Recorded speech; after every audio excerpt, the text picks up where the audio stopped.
Hello दोस्तों, आज हम आपको काल के बारे में बताना चाहते हैं। काल काल क्रिया के जिस रूप से कार्य करने या होने के समय का ज्ञान होता है उसे काल कहते हैं। जैसे पहले बच्चा खेल रहा है, वाक्य क्रिया वर्तमान काल में हो रही है। बच्चे खेल रहे थे, वाक्य में क्रिया पहले ही समाप्त हो चुकी थी। तीसरा है बच्चे खेलेंगे, वाक्य में क्रिया आने वाले समय में होगी। तो काल के कितने भेद हैं? काल के 3 भेद हैं। पहला वर्तमान काल, भूतकाल, तीसरा है भविष्य काल। फ्रेंड्स, आप नोट्स बनाते चलिए क्योंकि नोट्स ही आपको एग्जाम में काम देंगे। पहला है वर्तमान काल। क्रिया के जिस रूप से वर्तमान में चल रहे समय का बोध होता है उसे वर्तमान काल कहते हैं। जैसे पिताजी समाचार सुन रहे हैं मतलब कि वर्तमान में हो रहा है, सुन रहे हैं। उपयुक्त वाक्य में क्रिया वर्तमान समय में होने का पता चल रहा है। वर्तमान काल के प्रकार। वर्तमान काल 5 प्रकार के होते हैं। ए सामान्य वर्तमान काल, बी पूर्ण वर्तमान काल, सी संदिग्ध वर्तमान काल, डी तत्कालीन वर्तमान काल, ई संभाव्य वर्तमान काल। ए समान वर्तमान काल। क्रिया का वह रूप जिससे क्रिया का वर्तमान काल में होना वर्तमान काल कहलाता है। जैसे वह पुस्तक पढ़ता है, माली पौधे को पानी देता है, बच्चा खिलौनों से खेलता है। वाक्य में खेलना प्रस्तुत समय में है किंतु न तो पूर्ण है न ही अनिश्चित वर्तमान काल है। दूसरा है पूर्ण वर्तमान काल। इसे वर्तमान काल में कार्य की पूर्ण सिद्धि का बोध होता है। नोट चुका है, चुकी है आदि से वह आया या वह आ चुका है। सीता ने पुस्तक पढ़ी है, राम ने पुस्तक पढ़ी या राम खाना खा चुका है ना। जैसे मैं नाच चुकी हूँ, तो क्रिया क्या है? वर्तमान काल में हो, लेकिन क्रिया हो चुकी है और वर्तमान काल में है। सी संदिग्ध वर्तमान काल। जब क्रिया के वर्तमान काल में होने का संदेह हो तो वहाँ संदिग्ध वर्तमान काल होता है। नोट जैसे ता होगा, ती होगी। उदाहरण पहला, वह पढ़ता होगा, राम पत्र लिखता होगा, श्याम बाजार जाता होगा। चौथा, राम खाना खाता होगा। तत्कालीन वर्तमान काल। क्रिया के जिस रूप से यह पता चलता है कि कार्य वर्तमान काल में हो तो उसे तत्कालिक वर्तमान काल कहते हैं। नोट जैसे रहा है, रही है आदि। उदाहरण, मैं पढ़ रहा हूँ, वह बाजार जा रहा है। मतलब क्रिया तत्काल रूप से हो रही है। जैसे फोन बज रहा है, या तो कहते हैं मैं खाना खा रही हूँ, या मैं अपने दोस्तों से बात कर रही हूँ। ई संभाव्य वर्तमान काल। जिस क्रिया से वर्तमान काल के पूर्ण क्रिया की संभावना व्यक्त हो वहाँ संभाव्य वर्तमान काल होता है।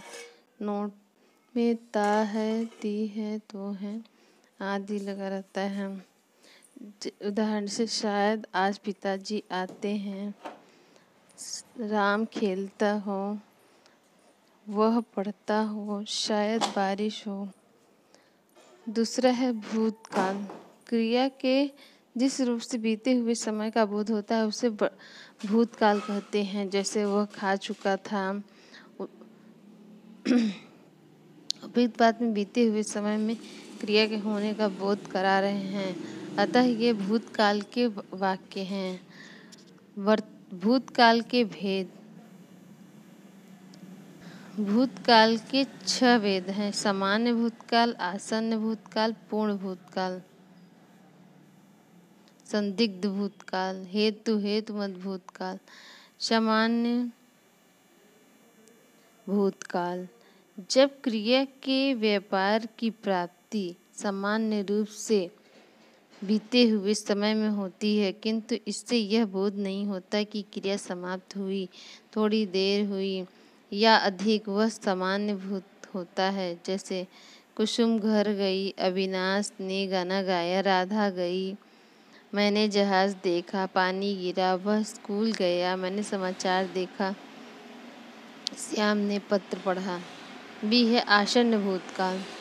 क्रिया की जिस रूप से यह पता चले कि क्रिया अभी कुछ समय पहले पूर्ण हुई हो, तो उसे आसन्न भूतकाल कहते हैं।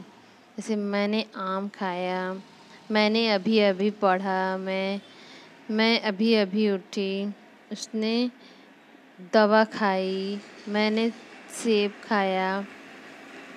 पूर्ण वर्तमान काल। क्रिया के जिस रूप से उसकी पूर्ण भूत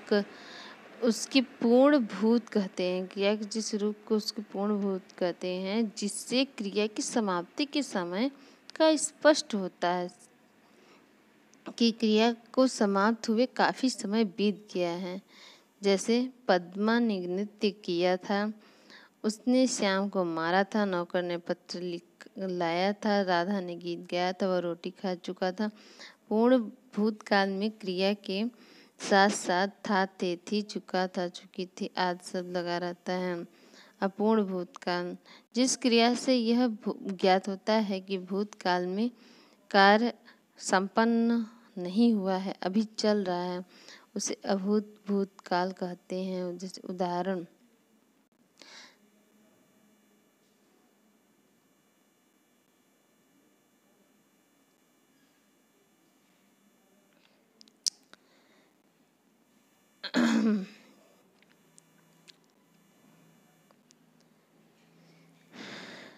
अब